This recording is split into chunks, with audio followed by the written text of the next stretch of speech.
All right, so the recording is going, and we're going to start doing some introductions because, like I said, I haven't met most of y'all, and the ones I have mostly just been Twitter interactions. So tell us about yourselves and tell us about D4DnD. How about? So Devin and I'll start since we're the co-DMs, and I figure we'll start at the top here. And I'm Dustin Fletcher, one of the co-DMs of D4. And I am Devin Henderson, the other co-DM of D4.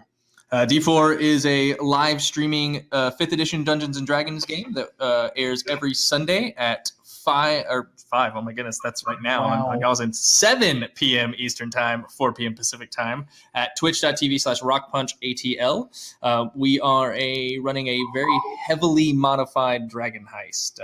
It's mainly just like a skeleton because we've reskinned everything.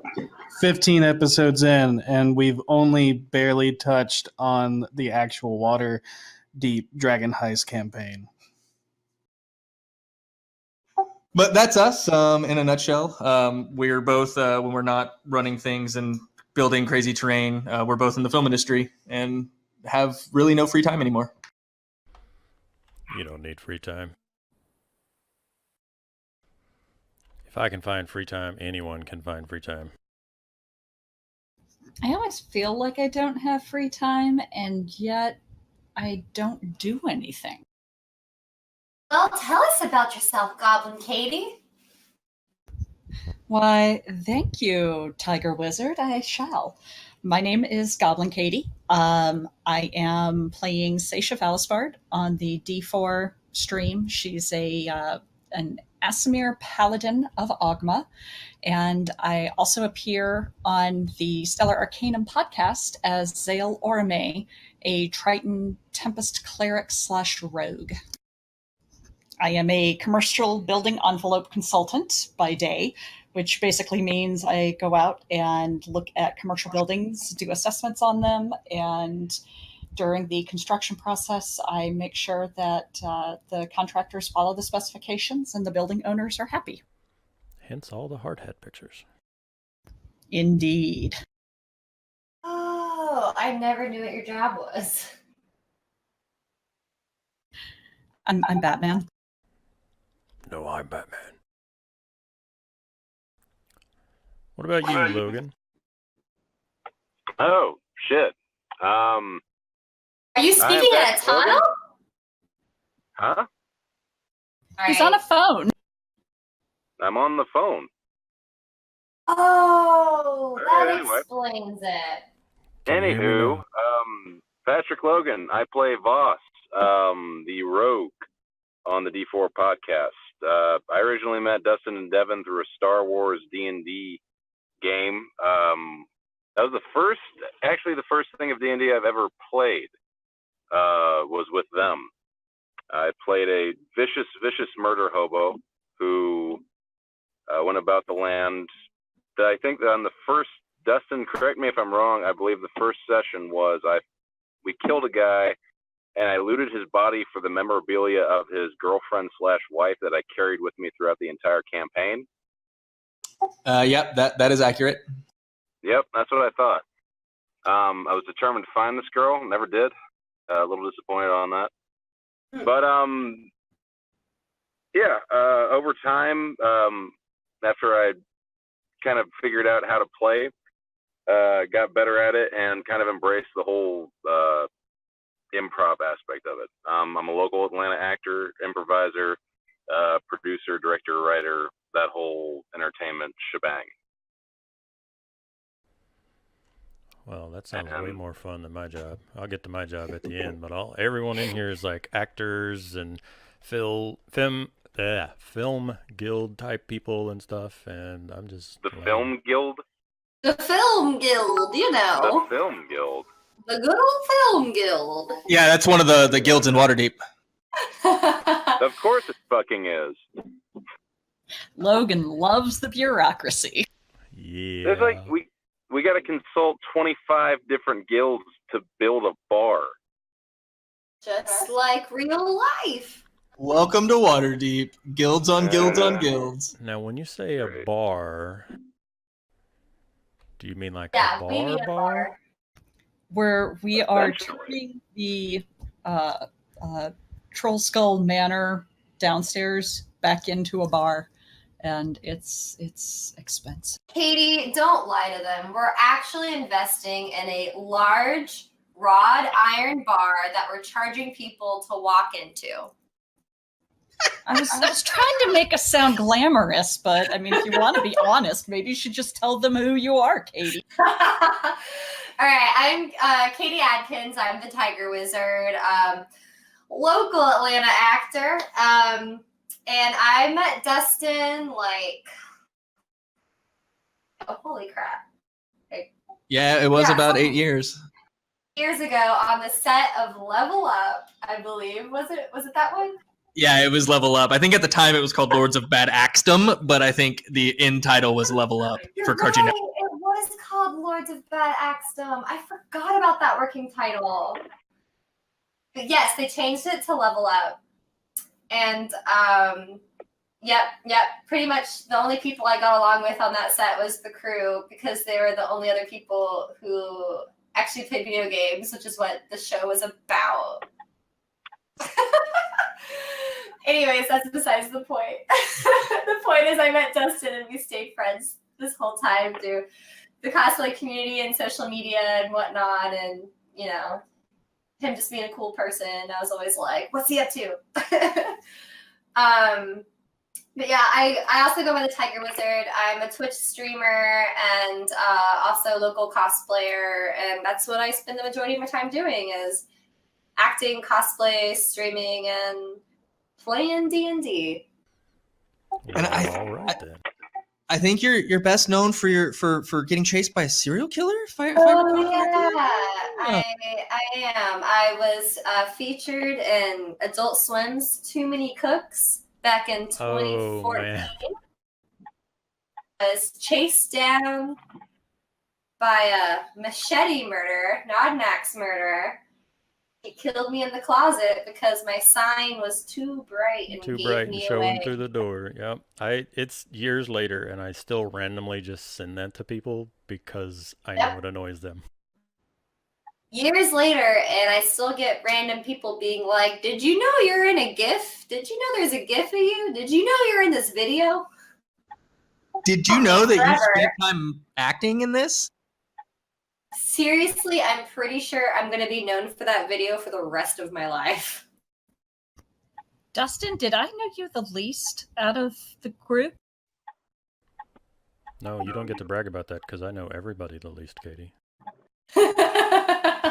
No, I think actually Logan, I've known Logan less than I've known you, because but I think as far as like time spent together, I think because we only knew each other at LARP, and that was pretty much. And I'm a ghost everywhere I go. I didn't know anybody else from the cast. I didn't know anyone else either, except for Dustin and Ethan, who isn't here with us. Yeah, we are down. Into my life like a grim specter. Actually, if it weren't for Ethan, I probably wouldn't even be part of this group, because he's the initial one who recommended I join. Yep, and I will say we are down 2 of our cast members in this interview, Ethan, Mansour, and Raya, Watkins. They could not be with us tonight, but we miss them and love them dearly. And yes, Ethan did, when I was talking to Ethan, he did bring your name up, and I had that epiphany of, oh my God, you're absolutely right. Of course, Katie, yes. Yay! And so glad we have our lovable barbarian with us now. Well, I, of course, would have got the whole crew in here if I could have, but this was kind of a short noticey type thing.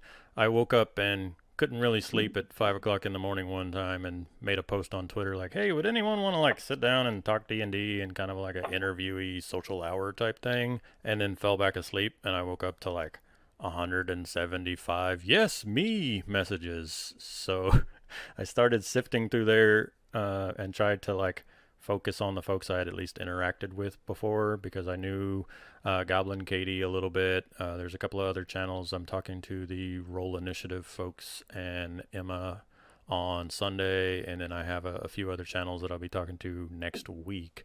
But totally just like, well, when works for you guys, we'll shove some time in there. And so sorry I couldn't get the whole crew, but I'm happy for the ones that did. It's okay. Next time I'll ask them if these rags smell like chloroform and make sure they're here. Yeah, but how will you wake us? Very carefully I'll with great speed, get skill, smelling and alacrity. salts. Oh, okay. Left-handed. With a smile. With a smile. I guess wrapping up the introductions, though, I'm Seal. I'm OneCritWonder on like half the internet. A lot of folks know me as Bounty Hunter or BH or a million other things, depending on where you met me throughout the years. I've never actually done cosplay and LARP, but most of that has to do with where I grew up, because I grew up in the middle of nowhere. So despite reading D&D and RPG things online for several years, I didn't actually get to play anything until I was out of high school and in the military, and that was the first time I could hammer down enough nerds in one group to like do something. So my first D&D game was actually in one of my military training schools. But That's really cool. I'm actually... Oh, sorry. No, go ahead. I was going to say, I'm actually curious to hear about everyone's first D&D experience, because I don't know everyone's like history with that. That was one of the things that I was going to ask, just because it was an easy kind of like softball type question. But I'll go more into depth on my first game at some point once we start talking on that. For work, I am military. I'm active duty Air Force at the moment. Thank you for your service. Hey, thank you. Mhm. I appreciate the support. It's been an interesting 14 years or so this far. And I started off as a translator. They spent a whole lot of money teaching me a language, and then they're like, you know what, actually, we don't need you to do that. Go over here and play with explosives. So I do that now. I build, inspect, count, issue, all of the fun things for the munitions stockpile, and currently working on a special duty where I get to be safety for explosives. And I lucked out and got stationed down at Vandenberg Air Force Base in California, which is actually the Western Range spaceport. So not only do I deal with explosives all day, every day, I make sure that people at NASA and SpaceX and Blue Origin and a lot of rocket companies don't blow themselves and, more importantly, everybody else up. So that's totally not a thing I thought I would be doing 14 years after I joined the military. Wow. That's pretty awesome. If anyone needs a SpaceX t-shirt, I'll be doing an inspection on them in 2 weeks. And they're like $25 online, but they're like $3 in the swag shop out at Slick 4. So I'll try to pull some strings and get in the store, but y'all should definitely contact me like after this and give me like shirt sizes, because I'm wearing one right now, but I'm probably up to half my wardrobe just being like $3 SpaceX t-shirts. Amazing.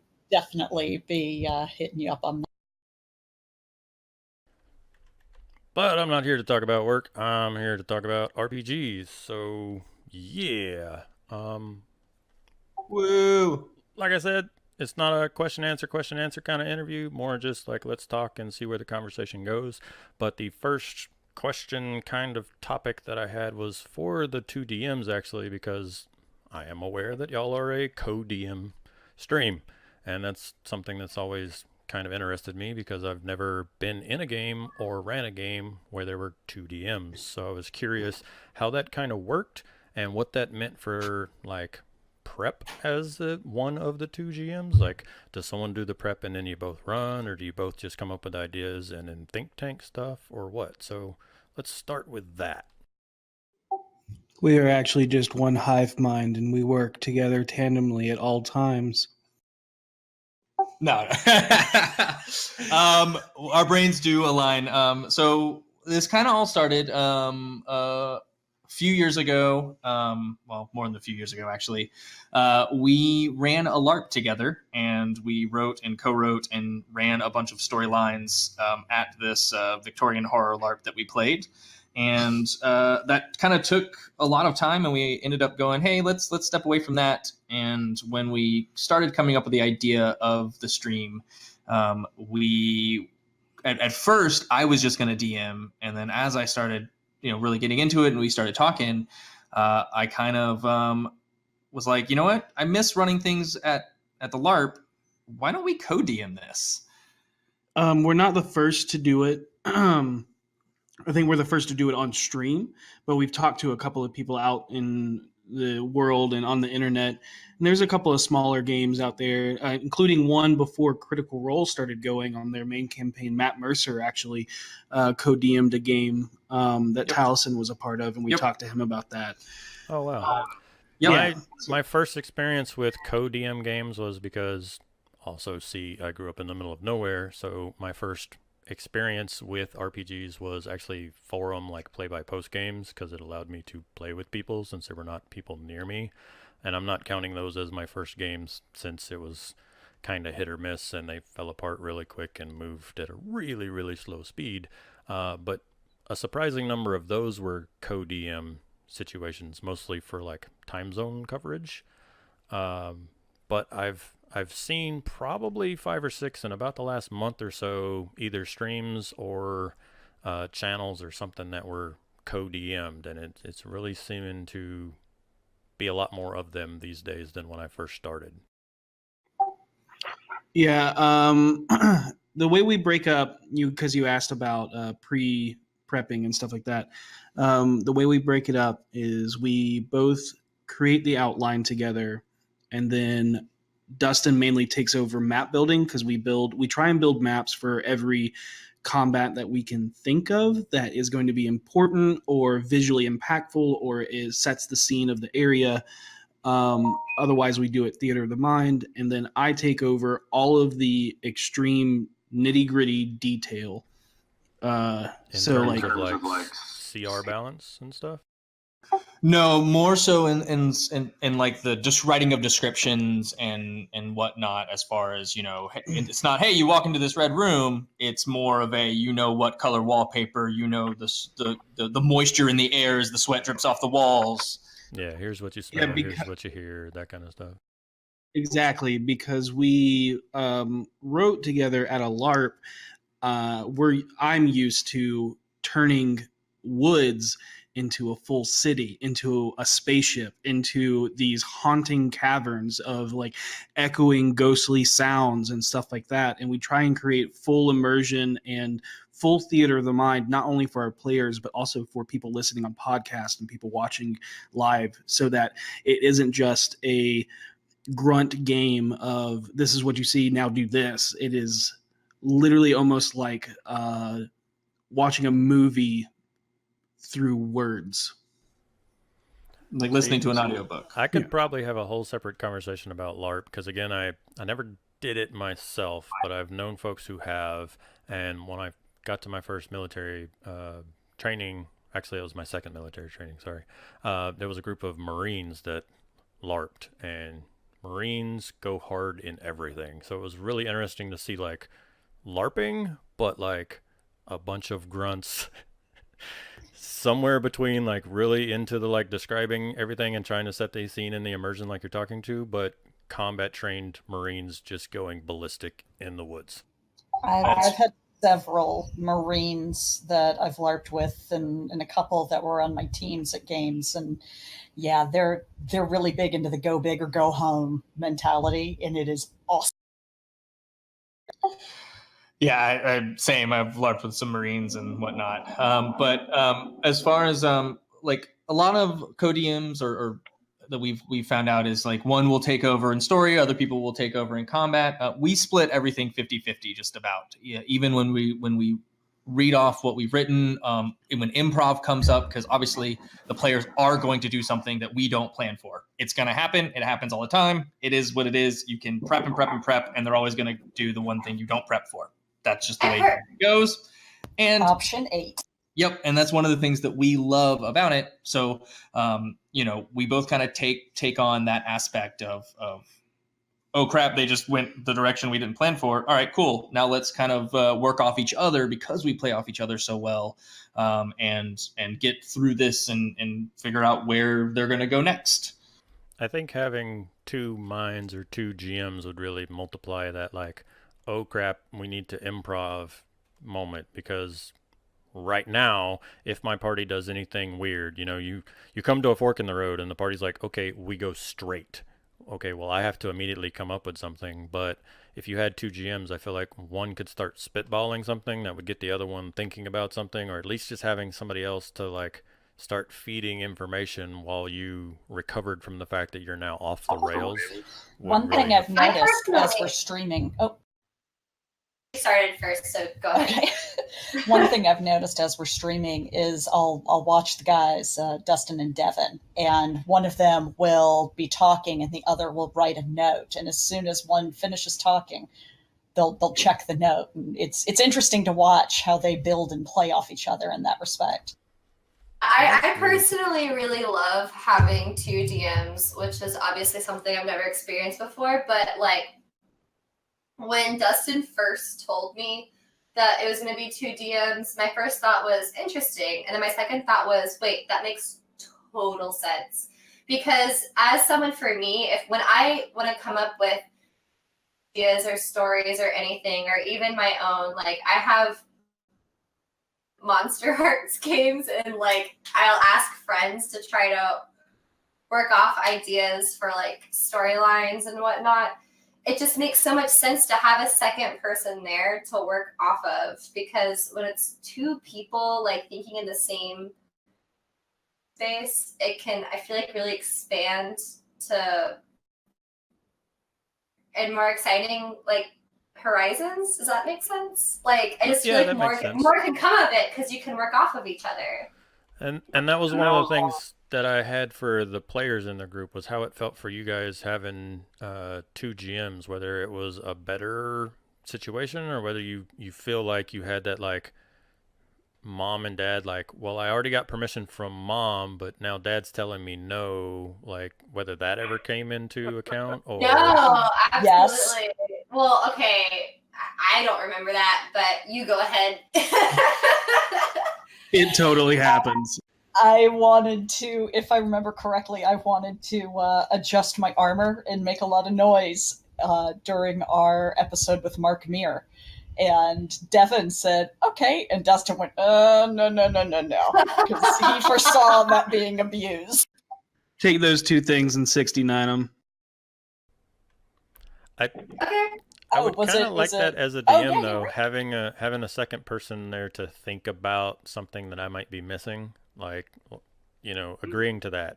Okay, well, I'm much more of a like casual, yeah, sure, whatever kind of GM. So if you had the right personality pairing between GMs, and one was, good at improv and off the cuff kind of stuff, and the other one was that longer planning type person, I could see that really playing to the synergy there. So when I'm like, oh yeah, sure, and they're like, wait a minute, you're not thinking about blank, it really helps fill in the gaps on some of that. Yeah, I run a home game where I have really, really clever players, and they like to abuse even the smallest inches that I give them and turn it into miles. So that's where my brain constantly thinks. And I know that our players on D4 most likely wouldn't do it. I just don't want to start that ball rolling where it's like, well, you let us do it this one time. Why can't we do it in this time? So I try and think of all the ways that things could be abused. Because I'm the DM and I changed my mind. I have seen them like rule check each other on stuff where it's like, if one isn't 100% certain on something, the other one's like, wait, no, yeah, this is what can actually happen versus not. Yeah, and even with two of us, we're still humans, and even us, we make mistakes, and we'll go back and we'll correct it afterwards. But in the moment, we'll make a ruling, and even if one of us doesn't agree with the other, once that ruling is made, we'll back each other and follow through with that until after stream or after game, and then kind of go back and be like, okay, well, let's relook at this and go from there. But in the moment, we always have each other's backs. We're always there playing off of each other, and if one makes a ruling, then we're gonna follow through with that ruling no matter what. Do you think if you did one-shots or other games that y'all would also co-DM, or like if you started a second campaign? We did the one-shot already, haven't we? Where you didn't do that. Yep. So I did the St. Patrick's Day one shot, and we Devin couldn't be there, and so I took over and just DM'd by myself. And we did the Extra Life event last year before we actually even started the main game. And the first game we co-DM'd, and then I DM'd a game, he DM'd a game, and Ethan ran a game of Paranoia. Oh my god, Ethan's game of Paranoia though, like, can we talk about that? Because it was everything. I've heard a lot about it, but I've never actually got to play. So if we want to go into a Paranoia side conversation, I would greatly enjoy it. Basically, if you ever play Paranoia, just make sure you have a very fun, very good, very just impromptu DM, because it's an absurd game. We can talk about it more once our viewers donate over $1,000 to our Extra Life campaign so that children can have a life of adventure, because we will torture Ethan and make him run another one where they can once again donate more and cause the game to go chaotically. Extra Life is our charity of choice that we are working to build money towards. As an Extra Life, if you're not familiar with it, is all about raising money for children's healthcare networks all over the country. And so every money that's raised for Extra Life goes back into children's healthcare hospitals. I've really enjoyed the amount of streams and channels and stuff that I've seen doing charity with Extra Life and other things, where all the donations and that kind of stuff goes to those better causes. So you can watch a bunch of people sitting around playing nerd stuff, but also, have it be for a purpose. So it's been really awesome to see, especially the Twitter RPG and the Twitch RPG communities, like glomping onto those good causes. The day we played for Extra Life was super fun. And remind me how much we raised that day again? 5,500, wasn't it? It was just over 5,000. Our initial goal going into the day was $500. We hit that halfway through our first game, and then we just kept going up and going up. And by the end of the day, we ended up raising over $5,000 for Extra Life. It was super awesome and very fun. That's fantastic. I've really wanted to jump into that kind of stuff, but I've only recently got a more comfortable schedule and finally got decent at my streaming setup and that kind of stuff. And now that I'm set up, I'm gonna go spend a year in the desert, so that'll be fun. Oh, that sounds like a lot of fun. At least it's a dry heat. Honestly though, if you're someone like me, dry heat is the worst kind of heat, because I get rashes like you wouldn't believe. Like, I was wearing these, I'm not even making a Harold's purple pants jokes, like legit.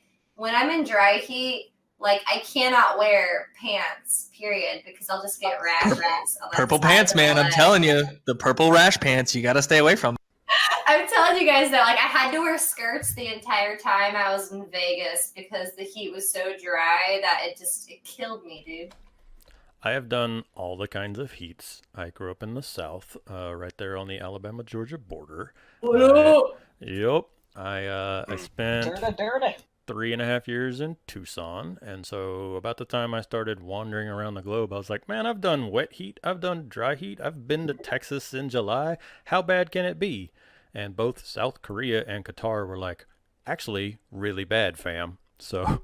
What's South Korea like? Just out of curiosity, is it a wet heat? It depends on where you are, but the whole country is a peninsula, and I was stationed right on the water, so it was a wet everything. It was a wet heat, and it was a wet cold. Oh God, no! There was lots of stomping to work in snow, and I had never been around snow because I grew up in Alabama, and we had one blizzard the entire time I was growing up, so I saw snow twice. And in South Korea, it was here's 3 feet of snow, get to work in that. Goodness. Yeah, I'm used to breathing in my daily intake of water living in the South. So when I'm somewhere where water isn't in the air, I feel like a fish out of water. Literally, I'm just You get that nice hair dryer to the eyeballs effect going on in Tucson as well. I don't know. I'll take it over the Wisconsin winters any day. To be fair, I've never been to Wisconsin, so I can't really have an opinion on that. It's cold. It's cold. State. It's very cold. As someone who hates the cold, it got down to negative 30 while I was living up there. Yeah, I think it was like 5 degrees or something when Devin and I were there for Gamehole Con this past year, and yeah, no. Yeah, that's Super windy. God. Another thing that I thought of about that's amazing about the co-DM thing, to go back to that, is it's amazing to be able to play 2 NPCs at the same time and not have to do 2 different voices or have 2 different conversations in your head. Oh yeah, That's been kind of a boon, particularly whenever I'm harassing, is it halflings or gnomes in the house, and I can see them both huddle up against one another and feel extremely bad about myself. that's You should feel bad. the one thing that I have the most problem with, because I'm not the best at voices and stuff as a DM, but I cannot tell you how many times I feel like my Star Wars party in particular kept getting me into corners where it would be like, okay, the NPCs need to talk now because there's stuff that they need to figure out because the party's already made its choice. And so it was just weird. I mean, it was a streamed game, so I wasn't sitting there in front of the group, and I didn't even have my camera on, but I'm still sitting here at my desk mentally and physically turning so that I can remember which character I'm supposed to be as I'm talking to myself. That's amazing. It's funny. I will say Dustin and Devin do absolutely incredible voices. Devin especially has done a couple that just jaw-dropping. So I DM a game with my friends, Monster Hearts, which is basically like the dumbest game ever, which is why it's the best. But whenever it's playing teen monsters in high school, and they're all angsty and horny, and that's what makes it the worst and simultaneously the best. But because I'll have like, they're all, people in high school, they have to have a home room with like other characters. Right. So they have to have so many freaking personalities and voices for everybody in the school. And sometimes I'm like, fuck, like, why did I choose this person to be French? Like, why did I do that? I cannot do a French accent. I should have picked something else. And sometimes I wish I could have like a second DM to help out. For big NPCs, you want to choose the accent that you are pretty good at. Well, in my mind, I was like, I took 7 years of French. I can do a French accent. No, apparently I fucking can't. So there's so many times where I'm like, I'll try a voice real quick. I did not have a preset voice for this random NPC, but I'll do a voice real quick. The party's gonna like talk to him, buy some stuff from him, and that's the end of it. Like, I totally will just do a gruff goblin voice and be done. And then the party's like, they talk to the goblin and they get the location that they're supposed to go to, but then they're like, you know what? We're not going to believe you because you're a goblin. We're going to stick a knife in your face and say you're coming with us. And I get stuck role-playing this goblin that they've kidnapped for 2 hours as they dig through the Sharn sewers with the goblin, and like he's packed up all of his stuff. And I'm like, I totally didn't flesh out a whole personality, and I did not think that I would be stuck doing the I'm Batman voice for 2 hours, so this is going to be great on my vocal cords. Yeah, that happens a lot. But as far as voices go, like Devin and I will actually send each other voice clips and different voices for like ideas for NPCs and whatnot, just to find the stuff. And we'll just send each other random voices and be like, hey, I just in the car driving somewhere, I'm going to do a random voice and I'm going to record it because then I can remember what voice I did when I come back later. The problem with that, though, is I have amazing voice ideas when I'm driving, and then when the players are like, oh, here's a random NPC or something we didn't plan, Devin, make a voice now, because it's a different person, and I completely blank. Yep. Is that the struggle of everyone? Like, doesn't everyone have the best ideas while driving? I've I been swear to meaning God, to that's get the like a story of my recorder or life. something, or like turn my phone on or something, because I have a much longer commute than I've ever had right now. It's like 25, 30 minutes to and from work. Uh, and I think of all the best stuff while driving, and then about the time that I get into town and start navigating through traffic and, cussing at California drivers, I get to the house and I'm like, what was that really awesome thing that I was going to do? Crap. Turn on your voice recorder. Yep, I'm going to just start mounting the phone and hitting record. That is why I absolutely love, I got a new iPhone from work, and I absolutely love it because I can, as I'm driving, just say, hey Siri, take a note, blah, blah, blah. Oh, and there goes my phone. I have got to start doing that because I swear to God, I come up with like the best ideas while driving. And then I think to myself, okay, remember this to type it out later. Remember this to type it out later, because I'm just not a Siri person. So I don't think to do that like ever.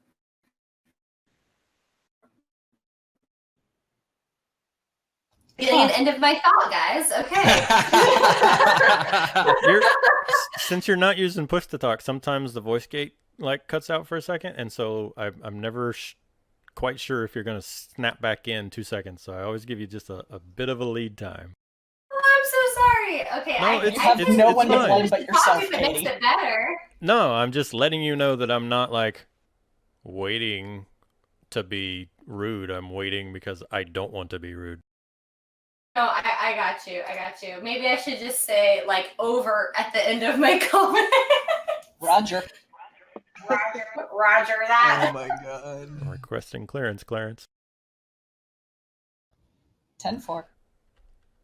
Okay, well, new topic then. Y'all have heavily modified Dragon Heist, and I don't want to get into too far on the spoilers because A, I haven't played it, and B, we're recording this and I don't want to ruin it for anyone that's listening. But when you say modified, how do you mean? Like, you have a whole side story that just happens to be going on at the same time as Dragon Heist, or like... Yes. That makes sense, because I played through Storm King's Thunder as a player first because I wanted to play it and experience it and then come back and DM it. And when I started thinking about DMing it, I kind of figured, you know what? I don't so much want to DM Storm King's Thunder as I want to run a Forgotten Realms campaign that's happening at the same time. And if I'm ever in a pinch and don't have anything going on, I'll just go, okay, well, the party's in Silvery Moon. Here's what's happening from the SKT storyline, and they bump into so-and-so. D4 is actually the first time that I have ever played a campaign that was published by Dungeons & Dragons. Prior to this, every single time I've ever played has been just off-the-cuff adventures written by the...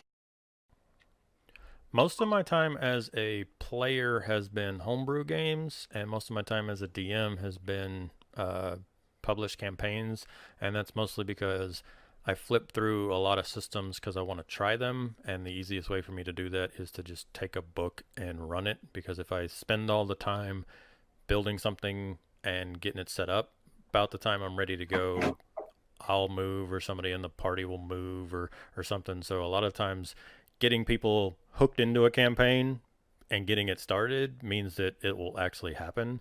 So a lot of times I'll just grab the books, or like I said, I bounce between systems a lot.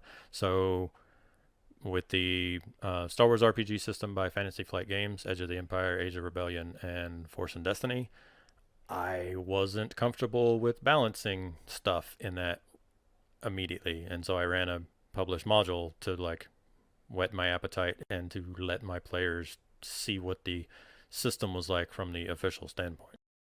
So yeah, and so the main reason why, so when we started talking about this, and Mike, right when we decided to start up D4 was right when my home game was ending after a 3-year campaign, and I had just gone to the Stream of Many Eyes Wizards live event last year, where I got to be the costume coordinator and kind of step in and help run the show. And I got to see the unveiling of Dragon Heist. And that kind of put the bug on me because it was a city campaign. I love city like the political lore of city-esques, and it was a heist style, and that just spoke to me. And we figured that we already had an idea for a homebrew, but we opted to jump into Dragon Heist because it was, to me, it was such a fun experience to be at the live event and to actually jump in and take that story that I got to see unveil. And then when I say we're running Dragon Heist, it's we pretty much, there's no pretty much, we rewrite everything. That was going to be my question, was if you're rewriting everything, why even call it Dragon Heist? But it's nice to know that there's that background there, that's why you stuck to it, and why you're using that as your source material. So we have Waterdeep Dragon Heist kind of as a pull for us, and it is something that is happening around the players and something that they are involved with.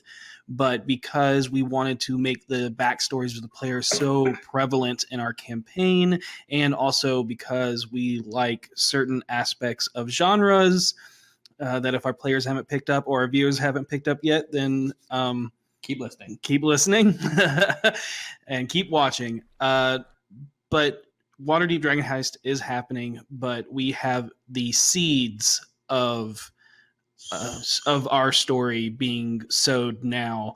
Also, we wanted this campaign to feel very real, and we're so lucky to have some of the best role players out there, because every decision they make and every conversation they have is viscerally real, and the emotions are super high, and it's not just a band of adventurers, it's real people.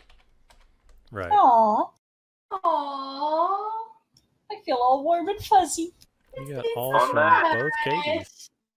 On that excellent note, I actually have to leave you guys. All right, Logan. Wow, Bye. abandoner. He's like, I'm gonna leave on the high note. Bye, into the shadows. I'm gonna leave later, I heard guys. he was a ghost, a specter. Oh, We'll well, see there you he later, goes. Logan. All right, he's gone. Everyone talk shit about him. There he goes. There Oh he my goes Goodness again. gracious, he is so much fun to roleplay with. Dying again. Boss is like bound and determined to die horribly. Abso-fucking-lutely he is. And let me tell you, well, Katie, the person, loves it. Character fucking hates it. Have y'all had any deaths in the? I'm not up to date on D4. I think I'm on session 3, I think. Have y'all had any deaths or anything in the campaign yet? We've had very close calls. Very Close close calls. calls. Most of them, almost all of them, were boss. One of them may have been Almost all friendly of them. fire. So only a couple, Katie. Okay, give you that credit. Thanks, But yes, yeah. most of them were probably Logan/Voss because he thinks he's indestructible when he is the most character in our campaign. I don't know. I think Harold might be more destructible. Yeah, well, Harold has me. Well, okay, that's a lie. Voss has you, but Yeah. I don't know. Voss is more reckless than Harold, in my opinion. Yeah, no, that's fair. Harold, okay, in this most recent episode, we're excluding that because, Doesn't like, count. like if we're talking about like through our episodes, I'm gonna do this alone. I'm Batman, even though it's like, no, you're not Batman. You don't have any of the gadgets or the money to be that Batman. He's got Makes his that grappling prevalent hook. every time. Huh? I said he makes it very prevalent that you guys have no money and no gadgets all the time. Right? But he has Yes. his grappling hook. But he goes off on his own as if he's any better alone, and I'm like, what are you doing? I think When that's- when the reason why he does that gets revealed, it'll all make sense. Oh, there's a reason for it? Oh my God, it makes me Foreshadowing. feel Oh, so- no. Oh, sorry. Katie doesn't mind. When V discovers that, it'll be so much better because V is like, what the fuck? I think that's one of the things, because I like urban campaigns as well, and I keep wanting to get people into them, but everyone wants to play medieval England in the woods and mountains games, it seems, but I really like urban settings. The, political strife, the guilds and stuff playing against each other, and backstory like politics come into fruition over long periods of times, and heist type stuff, like that's my jam. But I can't ever get to play it. So I've really enjoyed that. I've run a couple of one shots and stuff in Eberron lately because I've got to play with Sharn. I've had a few Star Wars games where I got to play in Coruscant and stuff like that. And the one thing that, as a DM, I find really interesting is urban campaigns basically mean that players are about 75% more likely to be like, all right, you guys have fun. I'm going to go talk to so and split the party and go off and start their own fires. Whereas, if you're in the wilderness, not too many times is the party going to split up for no reason. But urban campaigns, I feel like the group splits itself up more than anything else. So much. So many people live by the rule of like, don't split up the party. And I really enjoy splitting up the party. So I saw a fabulous cartoon and I had to share it with the D4 group. And then at the top it said, don't split the party. And it had like the whole party sitting in a bathtub together. I absolutely. Yeah.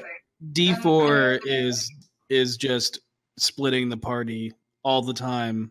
That's all it is especially Voss. Voss is like, I'm going to go do this mission now, or I'm going to go do this thing all by myself. And that's when he gets into a lot of trouble oftentimes. And you'll see that if you continue watching, when he encounters something at the manor alone, where everyone else is away, and they're like, we come in now. Like, no, you guys were gone for like 2 hours. Sorry, you don't get to come in at this moment. And it is very stressful to not only DM, but also watch as a viewer.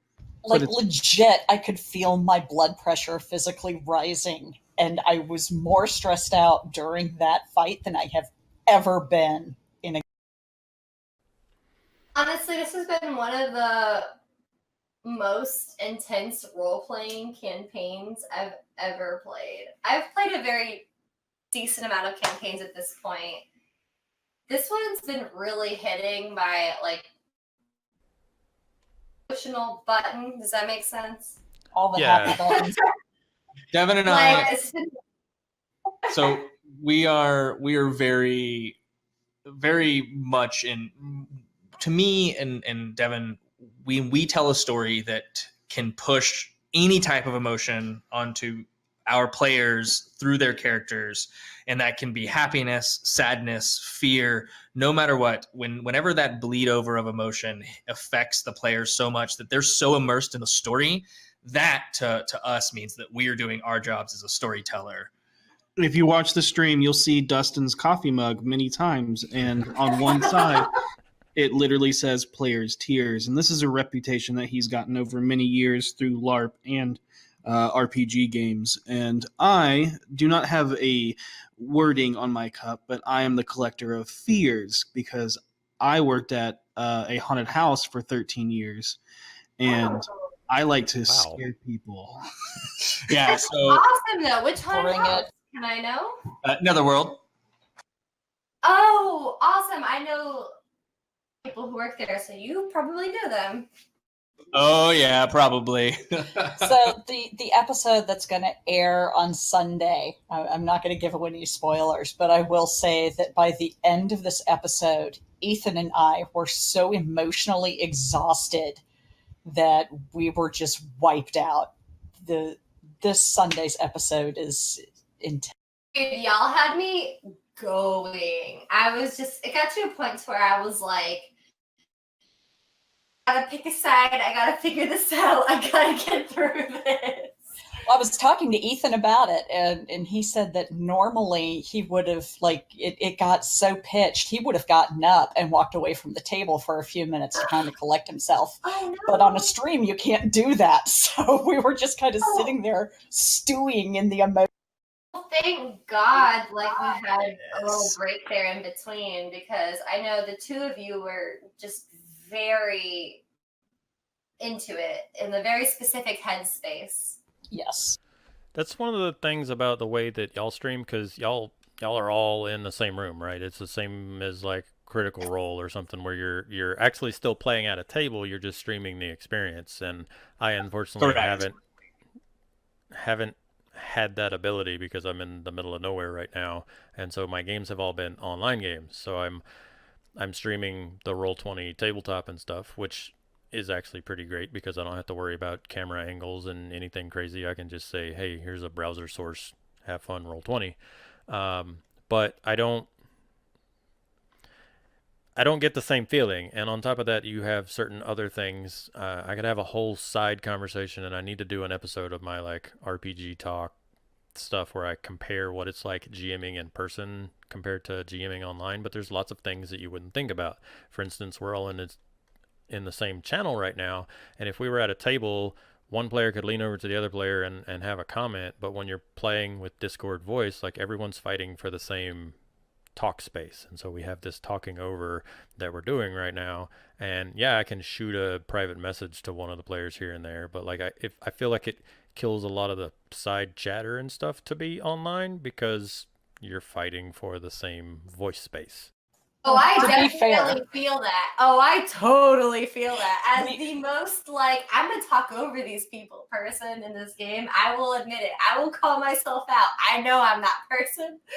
We get comments all the time like, hey, you guys are talking over each other on the podcast. And I'm like, yeah, I know it's me. I'm sorry. At the beginning of every episode before we go live, our director, Sammy, will say, okay, guys, just remember, watch the crosstalk, because we do it so much.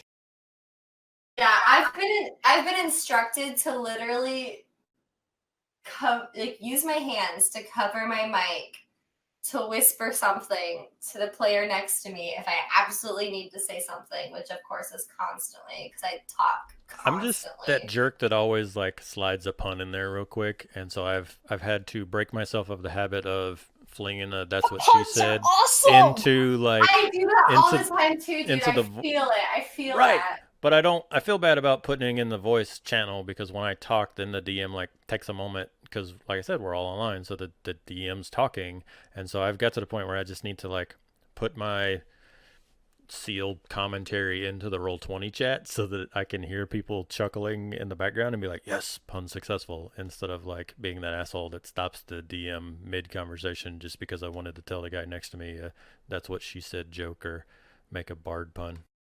I feel like a total asshat at times because I'm constantly making like pop culture references when I'm like, I probably shouldn't be doing this, but this is what I'm so used to doing during my like D&D role-playing experiences is saying these things and being this way. And yes, but you keep it in play. You twist words just enough so that it's still feasibly in play, and that's fun because then you get to make your pop culture reference without crossing any lines, especially since we don't have any of those rights. Right, yeah, I messed up one time entirely, and you guys were like, and that doesn't exist here.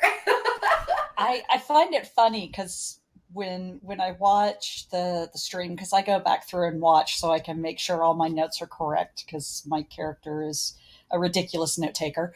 But when I watch, Katie's character and Ethan's character, Harold and V, will have like little jokes back and forth. And then you look at Seisha and Voss, and it's basically just me staring at him and giving him like mental telepathy conversations until he goes, stop looking at me. So does D4 have a specified note taker then from the player side? Or do you just take that mantle up for every game, or was there a you got voted off the island kind of thing? I never planned for it, but it's Seisha. I wanted to play a paladin of knowledge, and so I am a follower of Agma, and it worked out really well because one of the things that characters within this order are supposed to do is to create a written devotion that they basically give over at the end of each year. So all of the note taking I do is pretty much her records of what's happened. And I mainly did it because my memory isn't the best. And since we were going to be on a stream, I was like, I don't want to look like a complete idiot, so I'll take notes. My online game was actually a random game that I found on Reddit, right? I went on Reddit because I had some free time coming back from my last military deployment, and I was like, okay, I got a couple of weeks of, R&R, which is the free time you have when you get back. And then on top of that, I was just going to take some standard leave, and I had like a month. So I went online and I found a game that was going to play for about a month, and it was a Princes of the Apocalypse game that had a player drop. So I joined in expecting like 8 sessions tops of this game, and I was the wizard, and my wizard was it was a 1-level cleric. Eventually made it up to 12 levels of wizard, but both of them were very knowledge based. Like the cleric's god was the god of magic and knowledge, and then the wizard was very like focused on taking notes and writing the adventure as a story and taking records of the things that they had encountered and bringing that back to the archive that he worked at. And so after I jumped in and took all these great notes, the party was kind of like, okay, well, you're the note taker guy. And then that group did not end up being just like 8 sessions. We went through all of that adventure, all of Storm King's Thunder, and then all of Tomb of Annihilation. And I was like, man, this ended up being like 3 years for a random like pickup game I found on Reddit. I found I really enjoyed it. Did you enjoy it? I'm an organizer. Like as a person, I take data and I organize it, even if it doesn't matter. Like I cannot tell you the number of Reddit posts or Excel spreadsheets and stuff that I've seen and just been like, man, this person sucks at organizing data, and then fixed it and been like, here, I fixed your thing just because it bugged me.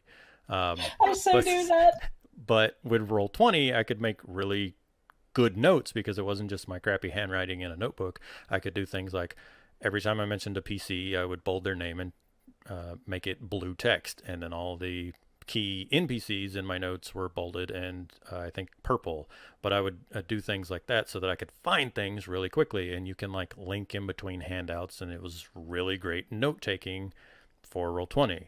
And then I was a wizard for that campaign, and then I was a paladin whose oath was focused on like saving the songs and stories of people and stuff. I wanted to play a paladin that wasn't devoted to a god, but was devoted to an ideal, because 5th edition allows so much of that. So I became note taker in the next game. But then in the 3rd game, I was like, okay guys, I'm gonna like not be the weird knowledge guy anymore. I'm gonna be the barbarian. And everyone was like, dude, you should take notes as the barbarian. And that lasted about like 2 sessions because I was writing the notes as if the barbarian was telling the story to someone after the adventure had finished. And like I said, it lasted about 2 sessions before I was like, all right, I can't do this. I got to take notes like normal. That's funny. I feel like if V took notes as my party's barbarian, it would just sound like a teenage girl's like diary. Oh, absolutely. like absolutely be like, today I did this. One of the best things about having Goblin write these notes, and I actually had to do this today, is because of the sheer amount of content that we write. I had to be like, hey, Goblin, who's that person that told you this? And instantly it was just like, it was this person. This is when they said it. And I was like, awesome. So I have a personal person to remind me of when, where, who, why, all of the amazing things that a DM needs and doesn't have access to in the Rolodex of his brain. I'm like their own little database. We've had a couple instances where we had talked about what we want to do in the future build wise, and I had discussed getting Keen Mind, and when Devin was asking today about that information, he was like, you don't even have to take Keen Mind. You pretty much already. You. Yeah. Yeah. Now, one thing I think is a little funny about me and my character is while we definitely have our differences, we or similarities. And the unfortunate fact that I have unfortunately had to miss more sessions than any other character, that makes my character a little more forgetful and have to be like, what's this? What's that? I kind of forgot. Can you remind me? And in a way, the way I've kind of built this character, that's actually not out of character for her to be so forgetful. Yeah. Kind of like built this character into my own flaws. To being like, hey, can you remind me of things, because I myself, because I am not like Katie or Seisha, Goblin Katie or Seisha, and write this stuff down and remember things. I see V as just kind of like a free spirit, and she just goes with the flow, does whatever she wants, and life happens around her. And then when someone's like, hey, what was that detailed description or something? You're like, what? It was just a guy. Yeah, Like and unfortunately, him? that's not too far from my real life description of how I remember things. Well, my big problem is I'll notice nuances. Like I was talking to the guys one day, and I told them, oh, I picked up on this. And Devin said, well, I'm a little worried about how we're going to catch you off guard. And I said, oh, no, I notice the nuances. It's the obvious that I will completely miss. And that has proven to be It has, actually. On multiple occasions.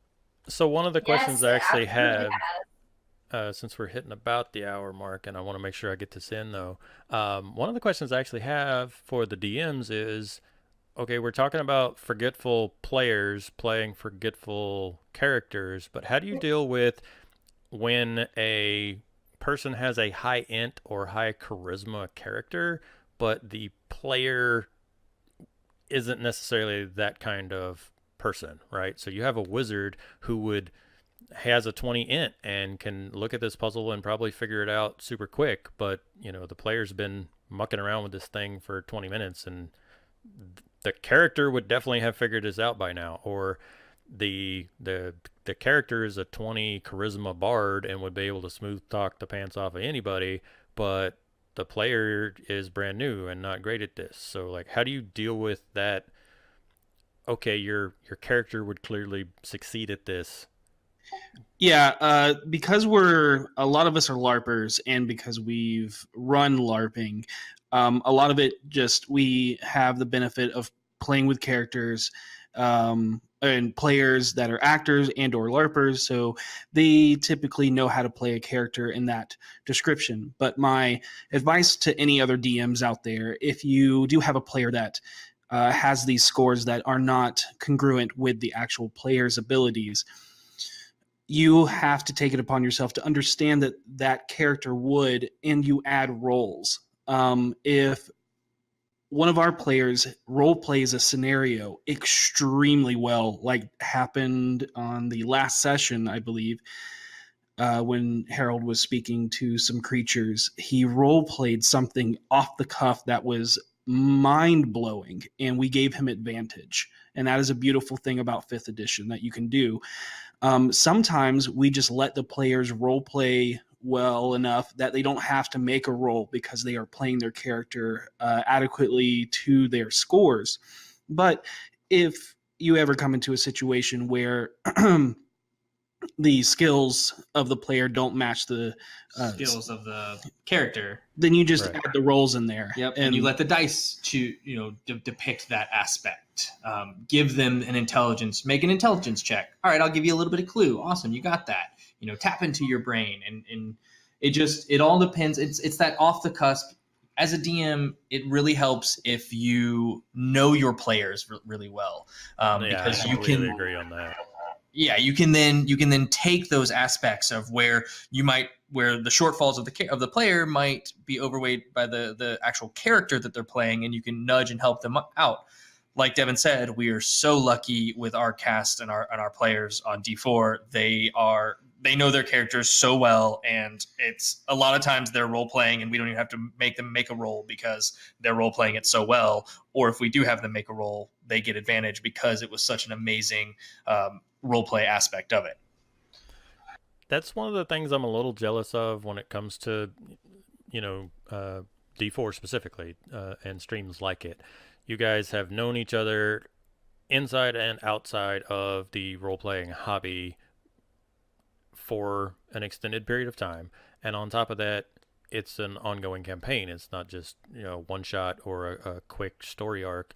You've had time to build this rapport and to know strengths and weaknesses of each other and that kind of stuff. And it's not something I've really got to experience too much because the way my work schedule and stuff tends to go, I'm more prone to being able to be like, I have Saturday open, who wants to play a one shot? And it's great because I meet a lot of cool people doing that, but there is, from a behind the screen standpoint, there's a whole lot different in this is session 35 of an ongoing campaign with my friends that I play with every week, and here's 4 random Twitter people. We got to make this work in a 4-hour time slot. I agree with you and I disagree with you. I agree with you because, yes, we do have the privilege of playing every week or every other week, pre-recording currently. But the thing that's wrong is none of us had played together until last October. Yeah, as a full group, none of us had actually sat down at a table and played together as one solid group with us DMing and them playing until October, when we ran a one shot as a, hey, let's learn each other's roleplay style and figure out how to do that. But from what you're saying, like coming off of playing every week to picking up a game on people online, completely can see that, because in every session that goes on, you learn more about the player, you learn more about the character, and even as DMs and NPCs. But like as you go on, like I just can assure you that as the Katies both play their characters, they're going to continue to learn more about their characters that they didn't know in session 1. Say that we find out in session 22, right? Because character development is beautiful thing. That's one of my favorite things, especially about veteran players and things like that, is a lot of newer players will hold strictly to an ideal, a concept, a alignment chart, and they will never move away from that. And one of the beautiful things about veteran players is taking that, but letting your character be molded by the circumstances that they're put into. The story itself. Where you get to learn more about your character instead of saying, no, this is my character and I will never change from this. And that's one of the reasons why we love the emotion so much, is because we like seeing people discover that aspect of themselves and maybe even work through things in real life through their character vicariously, by putting them in difficult situations. There was a moment early on where Harold was giving another character a pep talk, and it hit so close to home. I was sitting there going, don't cry, don't cry. The comment about sticking to an ideal versus kind of growing is something that I've noticed, especially lately with a few of the folks I've played with for longer, as well as my own characters. When I first started, it was in the early 3E days, and I would attach myself to, this is who my character wants to be, and with it being 3rd edition, you kind of had to know where you were going mechanically, not just your backstory. You know, if I want to be this Paragon class, I need to have knocked these things out, so I need a rough draft plan. And I found myself basically sitting down and going, this is who my character is, and that's who they're going to be no matter what happens. But 5th edition in general, but also having more time as a player under my belt now, there's times where I will make a character sheet and like have bullet points in the personality traits, ideals, flaws, and bonds sections, and they're just like bullet points.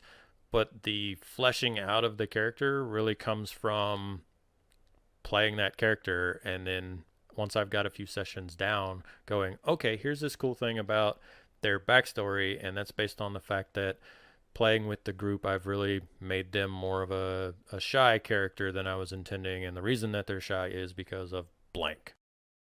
Another thing that we do in our game, a rule that we have, is we won't allow multi-classing unless it makes sense in the story for the character and Right. with what has been presented to them. Where a lot of other homebrew games where it's just kind of like, whatever, cool, yeah, you want to take that random rogue class, even though you're a paladin, sure, why not? But we also talk to our players and see what their goals are for their character and try and incorporate that storyline, those storyline threads in there so that they can follow along those paths. But again, multi-classing is only available to what has been presented. You can't just magically epiphany something. There's certain classes where it's like, okay, like your experience so far makes sense that you could take a level of fighter, but I've never been fond of the idea of being like, okay, well, I am 12 levels into fighter now and I'm just going to dip warlock, and you're like, okay, but why? Is it because you just need Eldritch Blast, or what's your character reason? Cool, I get it. You're a fighter and you're tired of walking across the battlefield to hit everything, and so you need a ranged thing. But like for a one shot, cool, whatever. For a longer game, I would like to see that reason for that choice. Semi-related question: how does D4 do leveling up? When you level up, if you're in a dungeon, do you just immediately gain all of your stuff, or do you wait till the players get back to town, and do they have to use downtime and training, or is it just something that they automatically gain because they've leveled up? Oh no, we don't automatically gain anything. Yeah, no, I wish we automatically gain things. They make us work for it. Those bastards. I know, we're what, 14 sessions in and level 3? There's nothing wrong with that, though. Had though, there's this other D&D and it's 5th edition as well, where we almost died our first session to rats in a sewer. I shit you not. Like, I have had some games where they are just fucking brutal, dude, and are like out to kill all of us. This is the game where I've told a few of you guys where like my character has indirectly killed 4 or 5 different characters. I just noticed, guys, why am I level -1 on D&D Beyond? What? I'm kidding. Oh my god, I was like, I just figured Dustin and Devin are ready to like choke us out right now. I was like, what? No, I'm telling you right now, I've been playing a campaign with friends a little over a year, and I think we might be maybe level 6. So in regards to more specifically what you were saying is we do not we don't make them get back to town and train and do like that. I've had games where that's the case. Once they level up, then it's you, as soon as they take a long rest, they'll get all of their abilities and everything like that. But it's just, we are milestone. We're not Calculated. XP. Yep. So we are milestone. So we and it's better for us because it allows us to tailor the story to them, and less like the grind of XP. I've grown up my entire life in XP. This is actually the very first game that I've ever done milestone. But I actually very much love it. Love it. Yeah, 5e is the first time I've done milestone as well. I want to say our Princes of the Apocalypse game was XP, and then we about 3 sessions into Storm King's Thunder swapped over to milestone, and even as a player enjoyed it to the point where I was like, man, this is how I'm going to, from now on, if I'm DMing, this is how I'm going to do it. And I've only done shorter arcs, but definitely milestone. There is a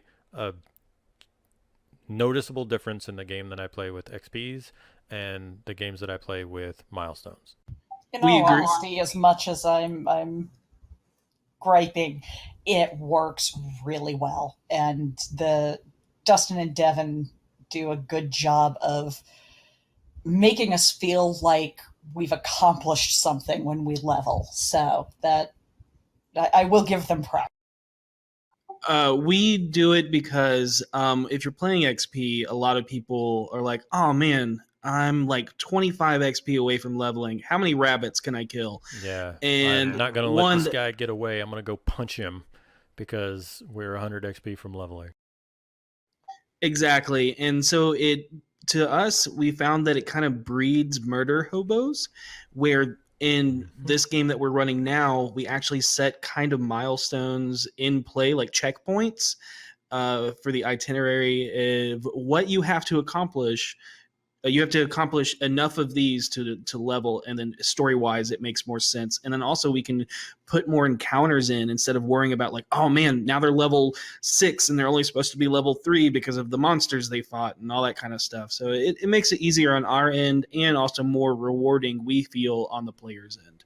Well, and that way we get to be murder hobos for the sake of being murder hobos instead of doing it for the XP. Yeah, for your character's reasons. Right? For the DMs, well, actually, I guess for everyone, have you played any other systems that don't use leveling like D&D does? For instance, the Star Wars RPG, where you get XP, and that's the currency you use to buy stuff, but you're not a level 5 fighter, you're just a blank. Masks and Changeling are the two that I've enjoyed the most in that respect. White Wolf games, I like the format for playing my own version just because I like the way the skills are laid out.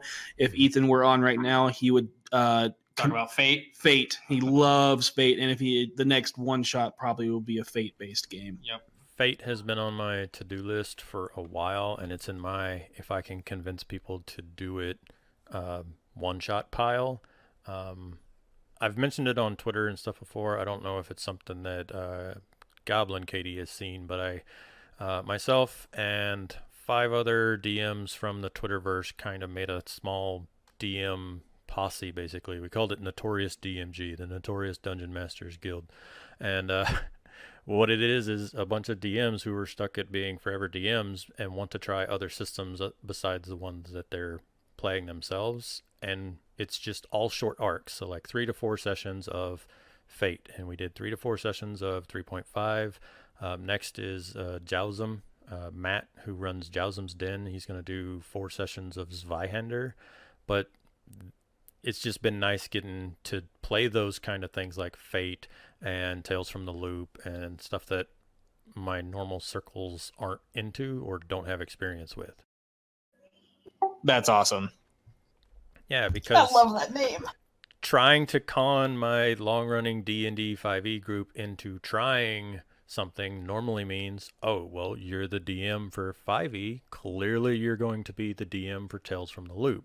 And no one else is really going to do the work.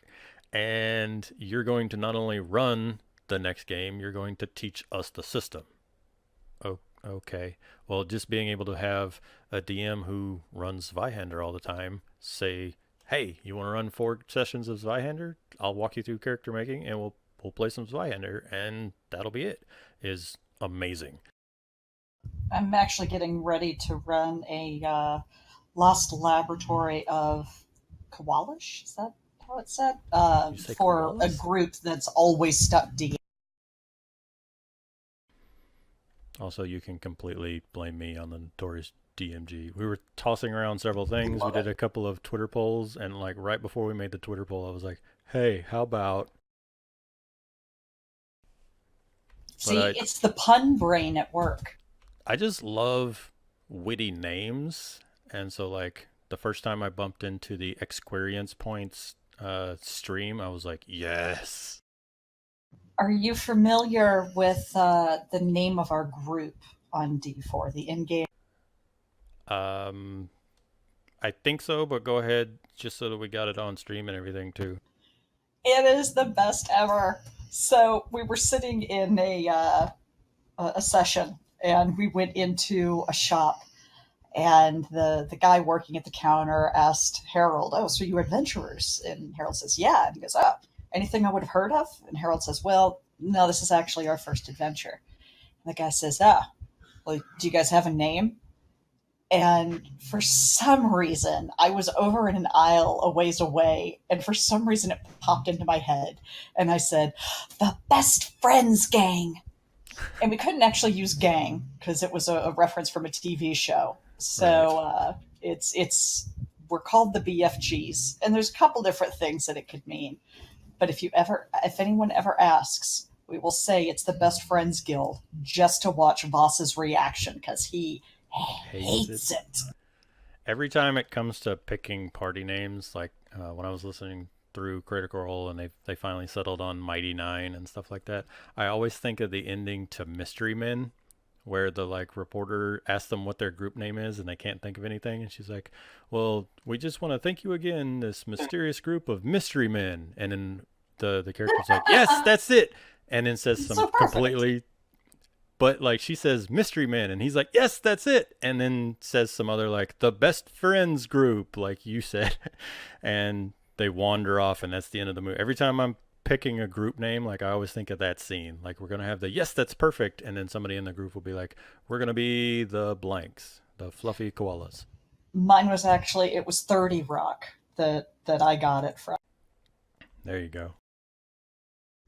But yeah, it's a thing. Yeah, acquaintances who got really fast quickly.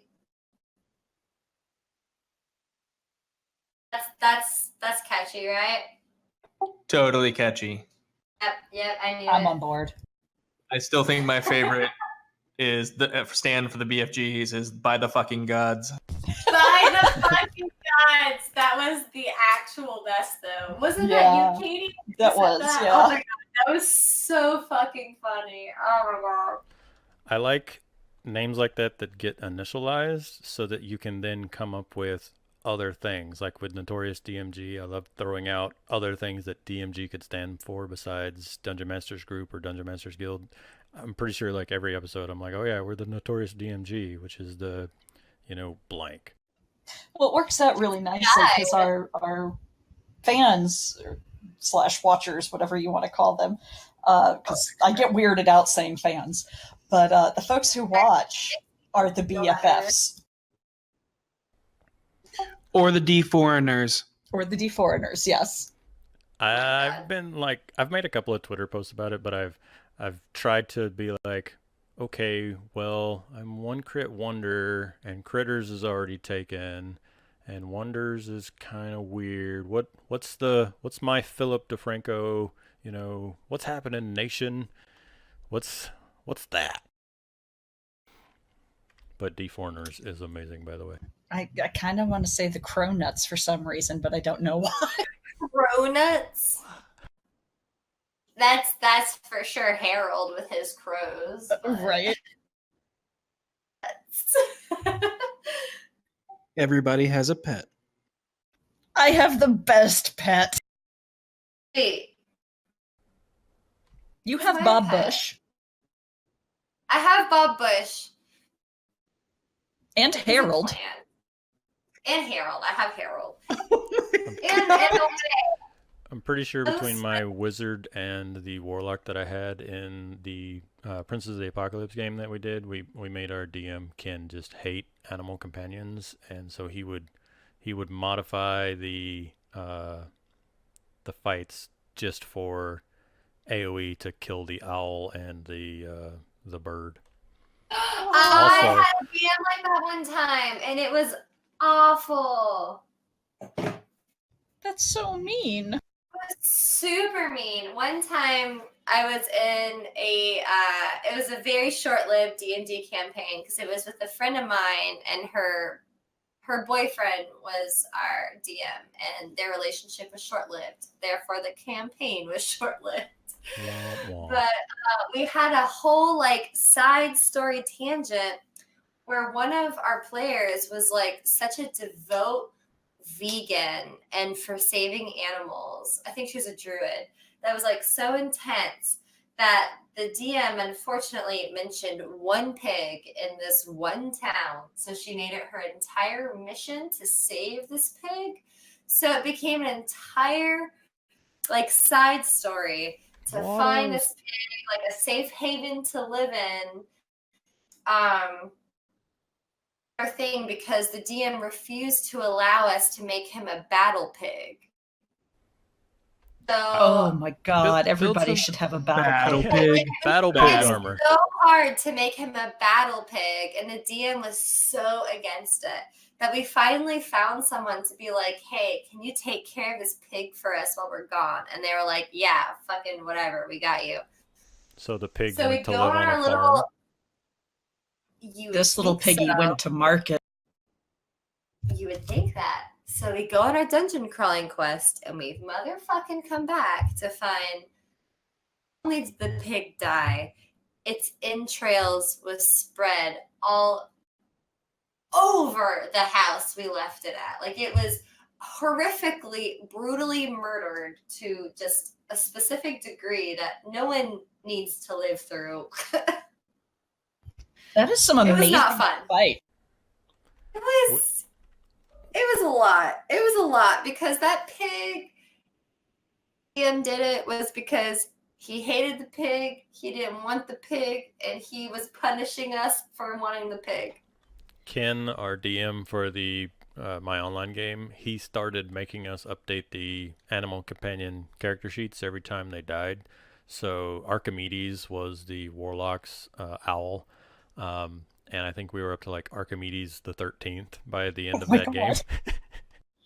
We're actually, I got the best pet I've ever had in any game, and he's going to be making his film debut not this Sunday, but next Sunday. What is it? Do I get I'm really upset. His name is Biblio. It's a book mimic. Nice. I actually had a friend make one for me, and it is phenomenal. He did an amazing job.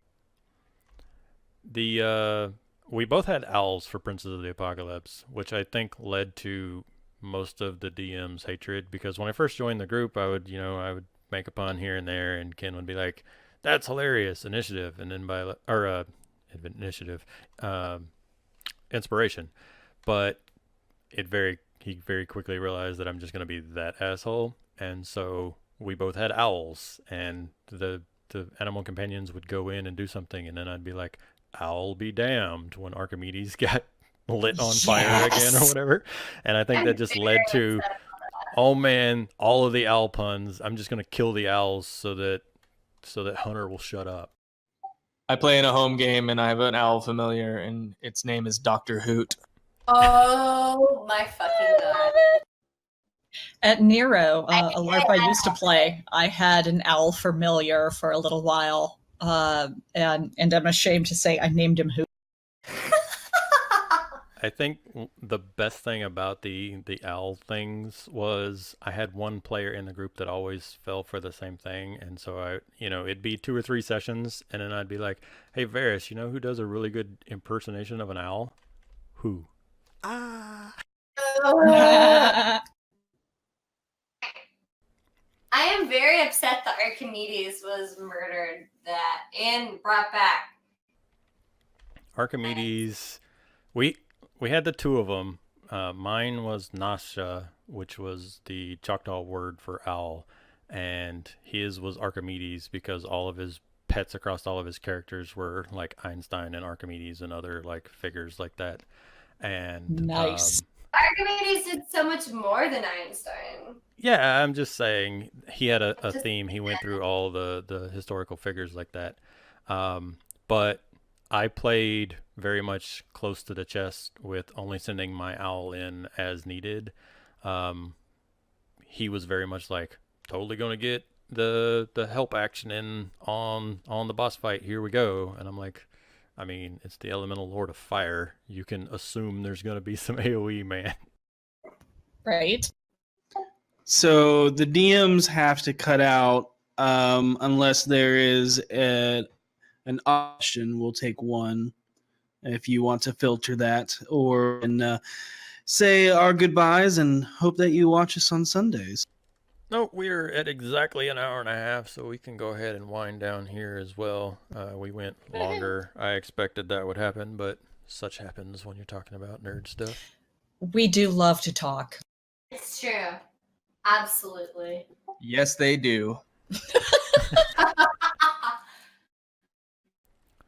But y'all are pre-recording right now. So are you streaming the games as well as pre-recording, or are you doing premiere streams? No, we're still streaming.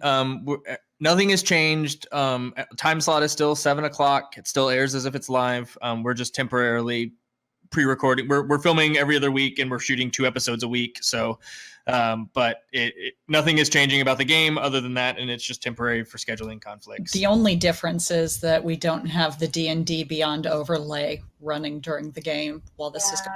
It does suck because I did really like that feature.